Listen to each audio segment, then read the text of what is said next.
प्रिय विद्यार्थियों, मैं डॉक्टर खेमचंद महावर, सह आचार्य और विभागाध्यक्ष राजनीति विज्ञान विभाग, राजकीय महाविद्यालय बहरोड से आज हम राज्यसभा के बारे में अध्ययन करेंगे। जैसा कि इससे पूर्व हम संसद के बारे में अध्ययन कर चुके हैं। संसद का अभिप्राय है राज्यसभा प्लस लोकसभा प्लस राष्ट्रपति तीनों मिलकर संसद कहलाती है। उस संसद का पर्याप्त अध्ययन हम कर चुके हैं। आज हम राज्यसभा के बारे में अध्ययन करेंगे। जैसा कि आप जानते हैं कि राज्यसभा जो कि संसद का उच्च सदन कहलाता है, राज्यों का सदन कहलाता है। राज्य के प्रतिनिधि इस सदन में अपना कार्य करते हैं ताकि संबंधित राज्य के अधिकारों की, संबंधित राज्य के नागरिकों की सुरक्षा हो सके। और चूँकि भारत में संघीय शासन व्यवस्था है, इसलिए एक तरफ संघ है, दूसरी तरफ राज्य है। तो राज्य संघ से अपने अधिकारों को सुरक्षित करे, राज्य और केंद्र के बीच तालमेल बना रहे, राज्य और केंद्र के बीच जो नीतियां निर्धारित की जाती है उन नीतियों का उचित रूप से संचालन हो, इस हेतु राज्यसभा का गठन किया गया है। राज्यसभा में राज्यों के चुने हुए प्रतिनिधि आते हैं। जैसा कि आप जानते हैं कि राज्यसभा का जो अनुच्छेद है, भारतीय संविधान के अनुच्छेद 80 में इसका उल्लेख किया गया है।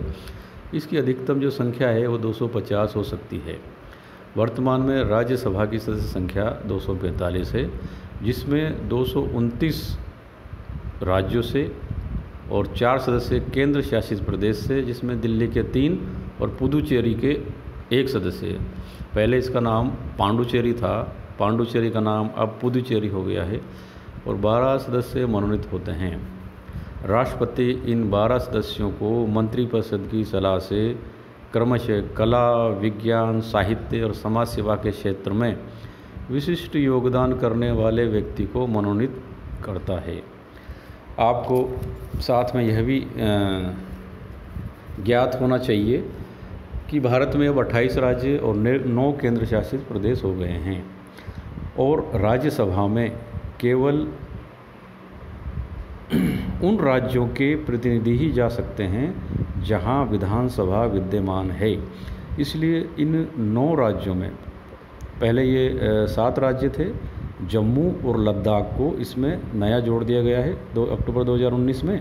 तो यदि हम 7 राज्यों की बात करें पुराने, तो उसमें दिल्ली में और पांडुचेरी में, पुदुचेरी में विधानसभा मौजूद है।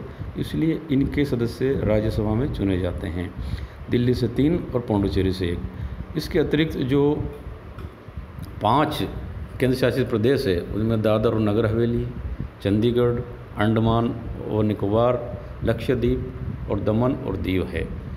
इसके अतिरिक्त 31 अक्टूबर 2019 को जो 2 नए केंद्र शासित प्रदेश अस्तित्व में आए, उसमें एक लद्दाख, दूसरा जम्मू कश्मीर।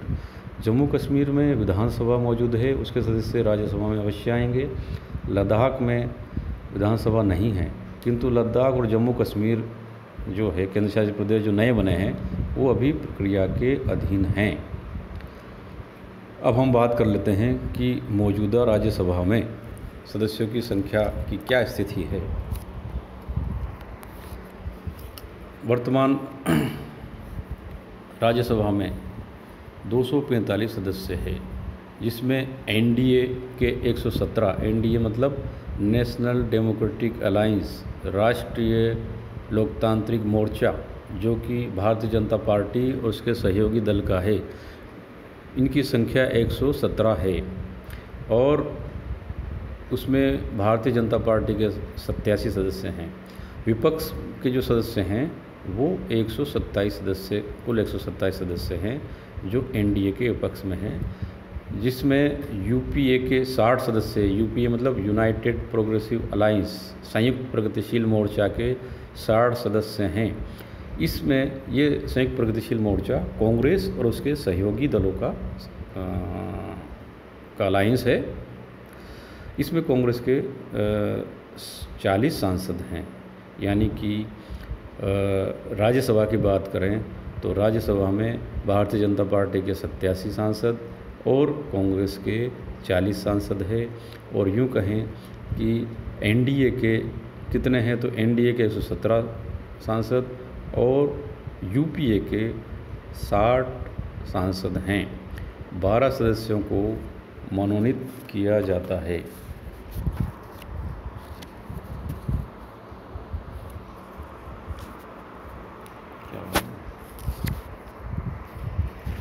इसके बाद हम राज्यसभा के सदस्यों की योग्यताओं की बात कर लेते हैं कि राज्यसभा में कौन व्यक्ति चुन के जाएगा, उसकी क्या योग्यताएं होती है।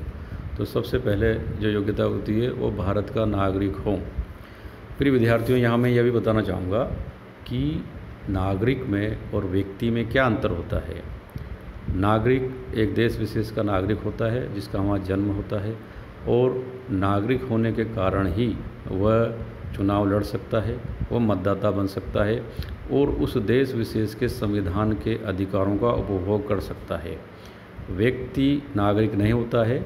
व्यक्ति किसी भी देश का हो सकता है, विश्व के किसी भी कोने का जो व्यक्ति हो सकता है, उस व्यक्ति को नागरिक होने के अधिकार प्राप्त नहीं हैं। इसलिए नागरिक को ही चुनाव लड़ने का, मतदान देने का, किसी पद पर चयनित होने का अधिकार प्राप्त है। वो अधिकार व्यक्ति को प्राप्त नहीं है। दूसरी इसकी योग्यता है उसकी आयु 30 वर्ष या उससे अधिक हो। देखिए, लोकसभा के सदस्य की जो आयु थी वो 25 वर्ष रखी गई थी, और जो राज्यसभा है उसके सदस्यों की जो आयु है वो 30 वर्ष रखी गई है, क्योंकि ये अनुभवी लोगों का एक सदन अपेक्षा की गई है कि इसमें अनुभवी लोग आएंगे। और ये इसमें जो भारत के जो राज्य हैं, 28 राज्य हैं, उन 28 राज्यों से और 9 केंद्र शासित प्रदेशों से जो सदस्य चुन के आएंगे वो अनुभवी होंगे और अपने अपने राज्यों के हितों की सुरक्षा करने में वो सफल रहेंगे। तीसरी जो योग्यता है वह किसी सरकारी लाभ के पद पर कार्यरत ना हो। अर्थात यदि किसी भी नागरिक को चुनाव लड़ना है और वो सरकारी नौकरी में है तो सबसे पहले उसे सरकारी नौकरी से इस्तीफ़ा देना पड़ेगा, उसके बाद वह चुनाव लड़ सकता है। इसमें सरकार के जो मंत्री हैं, विधायक है, सांसद है, उनको सरकारी लाभ के पद से मुक्त माना गया है। कोई भी सरकार का मंत्री, विधायक, सांसद अपने पद पर रहते हुए राज्यसभा का चुनाव लड़ सकता है, लेकिन सामान्य तो वैसा नहीं करता। वो पहले इस्तीफा देता है और फिर इलेक्शन लड़ता है। चौथी योग्यता ये अपेक्षा की गई है कि वह स्वस्थ हो, किसी भी अस्पताल द्वारा या सरकार द्वारा दिवालिया या पागल घोषित न किया गया हो। ये 3-4 तरह की योग्यताएं राज्यसभा के सदस्यों के लिए मानी गई है। इसके बाद हम आते हैं कि राज्यसभा के सदस्यों की गणना कैसे की जाती है। अर्थात इस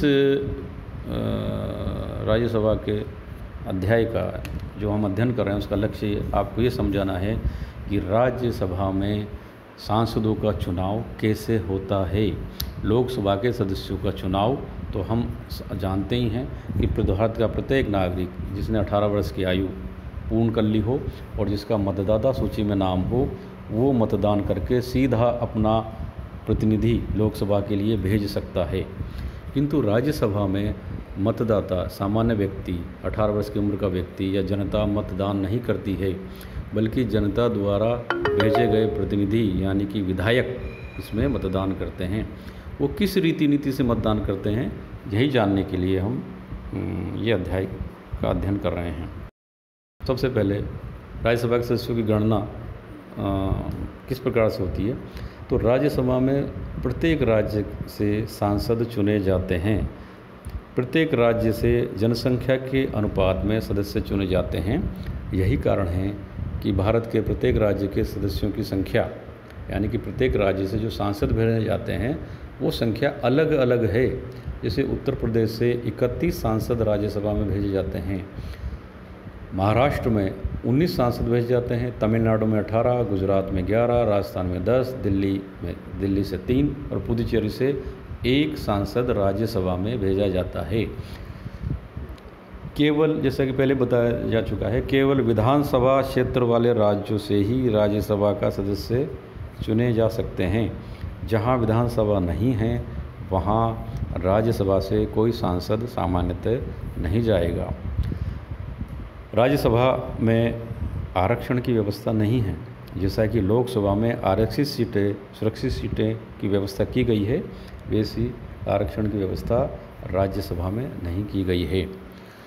भारत की संसद और विधान मंडलों में जो चुनाव होते हैं वो चुनाव 1971 और 2000 की जनगणना को आधार मानकर किए जाते हैं। अब हम राज्यसभा के सदस्यों के निर्वाचन की प्रक्रिया की बात करते हैं। राज्यसभा के सदस्यों का निर्वाचन कैसे होता है, कौन सी प्रक्रिया द्वारा होता है? तो राज्यसभा के निर्वाचित सदस्यों का चुनाव एकल संक्रमणीय मत प्रणाली द्वारा होता है। एकल संक्रमणीय मत प्रणाली का प्रयोग भारत में राष्ट्रपति के चुनाव में भी किया जाता है। इसके अंतर्गत संबद्ध विधानसभा के विधायक गण ही मतदान करते हैं, यानी कि विधानसभा के जो निर्वाचित सदस्य है वो ही इसमें भाग लेंगे।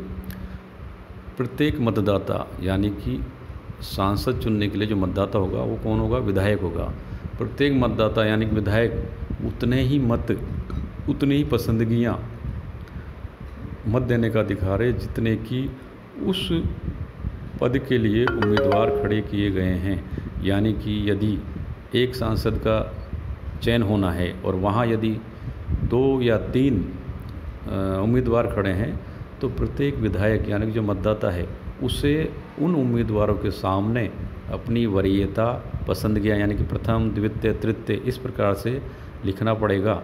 यदि वो प्रथम वरीयता भी लिखता है तो उससे भी काम चल सकता है। इसकी अगली विशेषता, प्रत्येक उम्मीदवार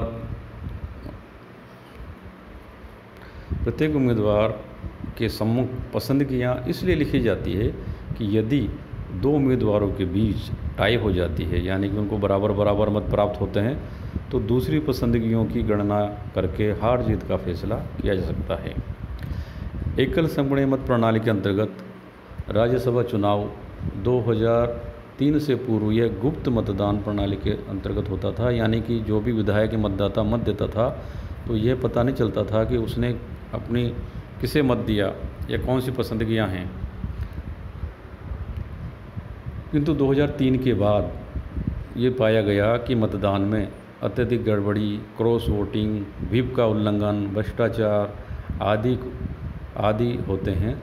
उनको देखते हुए अब 2003 के बाद प्रत्येक मतदाता विधायक को मतदान करने के बाद संबंधित पार्टी के प्रतिनिधि को दिखाना पड़ेगा कि उसने किसको मतदान किया, ताकि पार्टी का मत पार्टी को जाए। किंतु ये शर्त जो है वो निर्दलीयों पर लागू नहीं है। अब हम मुख्य बिंदु पे आते हैं कि सांसदों के चुनाव की गणना यानी कि प्रक्रिया क्या है। भारतीय संघीय शासन व्यवस्था में प्रत्येक राज्य का प्रतिनिधित्व जनसंख्या के अनुपात में आवंटित किया गया है। इस प्रक्रम में हम समझेंगे कि राज्यसभा के सदस्यों का निर्वाचन की रीति कैसी है, प्रक्रिया कैसी है। तो राज्यसभा के निर्वाचन का जो सूत्र है, फार्मूला है, वो इस प्रकार से है कि किसी भी राज्य की विधानसभा की कुल संख्या में उस राज्य से निर्वाचित होने वाले या उस राज्यसभा में खाली पद जो उस राज्य के लिए आवंटित है उसका भाग दिया जाता है और उसमें 1 जोड़ दिया जाता है।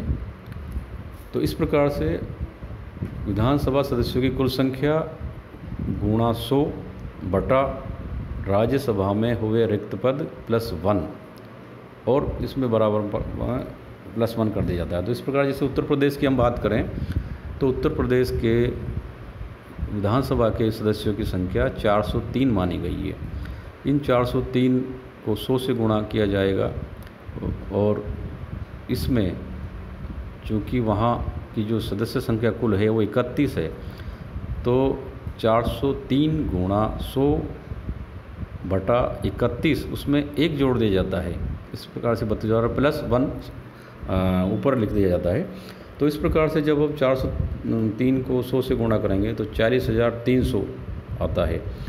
और इसमें जब हम 32 का भाग देते हैं, क्योंकि 31 सीटें वहाँ से निर्धारित की गई राज्यसभा के लिए और 31 में फार्मूले के अनुसार एक जोड़ दिया जाता है, तो 32 का जब हम भाग देते हैं तो वो लगभग 12,375 आता है। और इसमें फिर एक जोड़ दिया जाता है तो ये 1260 का लगभग बैठता है। और यदि हम यानी कि एक विधायक के वोट की कीमत 1260 होगी, यदि इसको हम विधायक या वोट में कन्वर्ट करें तो इसमें 100 का भाग दे दिया जाएगा, तो ये हो जाएगा 12.60, अर्थात चूँकि ये 50% से अधिक पॉइंट में आ रहा है, इसलिए 12.60 का अर्थ हो गया 13, यानी कि एक सांसद चुनने के लिए उत्तर प्रदेश में 13 विधायकों या 13 मतों की आवश्यकता है। इसी फार्मूले को हम दूसरी तरह से भी कर सकते हैं, जैसे विधानसभा उत्तर प्रदेश की विधानसभा के सदस्यों की संख्या 403 है, उसमें हम 32 का भाग दे देंगे, यानी कि 31 + 1 32 का भाग दे देंगे, तो उससे वो लगभग 12 पॉइंट कुछ आएगी, उसमें एक जोड़ने से वो 13 हो जाता है। इस प्रकार उत्तर प्रदेश से जाने वाला एक सांसद को लगभग 13 वोटों की आवश्यकता है, यानी कि 13 विधायक यदि वोट करते हैं तो वो राज्यसभा में सांसद बन सकता है। किंतु ये उस स्थिति में जब 31 रिक्त पद हों, यदि इससे कम हो तो उसी अनुपात में वो जुड़ जाता है।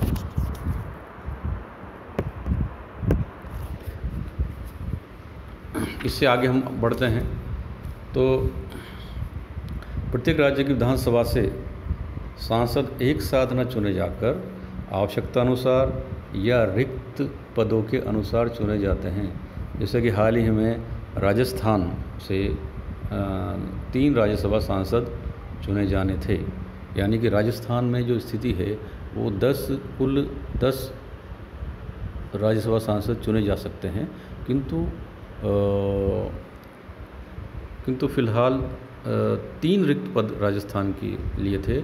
इसलिए यदि हम राजस्थान की बात करें या इसमें फार्मूला निकालें तो चूँकि राजस्थान की विधानसभा की सदस्य संख्या 200 है और सरकार की जो स्थिति है, यानी कि इसमें कांग्रेस के जो पास है वो कांग्रेस और उसके सहयोगी 124 विधायक हैं और स्वयं कांग्रेस के पास 107 विधायक हैं, विपक्ष में 76 विधायक हैं, भाजपा के पास 72 हैं।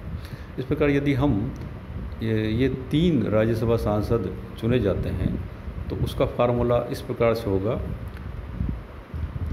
कुल सीटें 200, उसमें से 3 में से हम 1 प्लस कर देंगे यानी कि 4, तो 4 का भाग देने पर भागफल आता है 50। 50 में फार्मूले के अनुसार 1 जोड़ दिया जाता है, यानी कि राजस्थान से राज्यसभा में 3 उम्मीदवारों को पहुंचने के लिए 51 मत प्राप्त करना अनिवार्य है। अब हम देखते हैं कि स्थिति क्या है। तो जहां देखें तो कांग्रेस के पास 124, कांग्रेस सहयोगी दलों के पास 124 मत हैं या 124 विधायक हैं। कांग्रेस की खुद की सीटें 107 है। इस प्रकार यदि 51 को 51 + 51 करें तो ये 102 बैठता है। तो कांग्रेस के 2 सांसद राज्यसभा में जा सकते हैं और भाजपा के पास चूँकि 72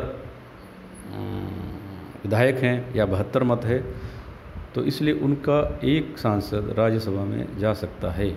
इस प्रकार से यदि हम आंकड़ों की बात करें तो कांग्रेस के पास 22 और भारतीय जनता पार्टी के पास 25 अतिरिक्त विधायक, अतिरिक्त मत हैं।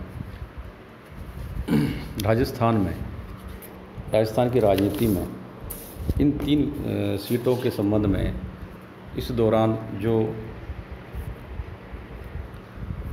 राजनीति हुई उसका उल्लेख करना भी अनिवार्य है, क्योंकि राज्यसभा में केवल 3 रिक्त पद थे राजस्थान की सीटों के और 3 सांसद ही चुने जाने थे, यानी कि यदि कांग्रेस 2 उम्मीदवार खड़े करती और भारतीय जनता पार्टी 1 उम्मीदवार खड़ा करती तो तीनों ही निर्विरोध रूप से राज्यसभा में निर्वाचित हो सकते थे, किंतु भारतीय जनता पार्टी ने अपना दूसरा उम्मीदवार भी उसमें खड़ा कर दिया। इस प्रकार से कुल उम्मीदवार हो गए 4। ऐसे में राज्यसभा सांसद के लिए चुनाव होना अनिवार्य हो गया, क्योंकि राज्यसभा की जो राजस्थान की सीटें थी वो कुल 3 थी और अब 4 उम्मीदवार हैं। इसलिए इन 4 उम्मीदवारों में से किसी भी एक उम्मीदवार की हार निश्चित थी। यदि भारतीय जनता पार्टी ये उम्मीदवार खड़ा नहीं करती तो तीनों निर्विरोध रूप से निर्वाचित हो सकते थे। इस चौथे उम्मीदवार के खड़े होने के राजस्थान की राजनीति में अनेक मायने थे। मायने ये थे कि राजस्थान में राज्यसभा के लिए 3 सांसदों का चुनावी कोटा पूर्ण होने के बाद भाजपा के पास 25 और कांग्रेस के पास 22 विधायक शेष बचते हैं। इन विधायकों के वोटों का ध्रुवीकरण किया जा सकता है, जिससे किसी न किसी दल को लाभ हो सकता था। इसी स्थिति में अनेक विधायक येन केन प्रकार मतदान में भाग लेने या इस्तीफा दे देते तो निश्चित रूप से राजनीतिक गणित में फ़र्क पड़ता, क्योंकि यदि